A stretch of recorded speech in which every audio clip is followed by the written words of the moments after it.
Er wordt te volle molken produceren in Europa. Zo'n het molkquotum afschaft is de rem er aan bij de molkveehouderij. Maar als gevolg een heel lege prijs. In de zomer van 2015 zakken de molkprijs voor het eerst onder de grens van 30 cent per liter. Een jaar verder zitten een soort molkveehouders in de recievers. Boeren kunnen nu van september al minder molken produceren en worden daar dan van compenseerd. Ik zal eerlijk zeggen, ik heb er wel wat een dubbeld gevoel bij. Aan de ene kant zoek natuurlijk de problemen in Nederland, dat sommige boeren hun rekening net betalen kunnen. Maar zeker in andere landen is de situatie volle nijpender dan bij ons. Dus er is een soort druk op de Europese Commissie om nou wat te doen. En vandaar dit pakket. Europa komt nu al voor de tweede keer met een subsidiepakket na het afschaffen van het molkquotum. Verleden jaar kwamen lulke boeren al naar Brussel om verhaal te hellen. Doel luidde zo'n 400 miljoen euro kleer en maar de stiepen van nou gaat het al om €1 miljard subsidie voor de boeren in Europa. Is dit nou de laatste? Gaan we nou echt structurele oplossingen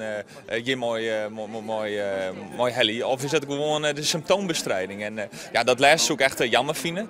We moeten echt zien dat de positie van de boer ik beter is, dat we net meer nog een keer yield nodig hebben. Voor elke liter molken die de boer net produceert, kan hij dus een kwart een compensatie krijgen.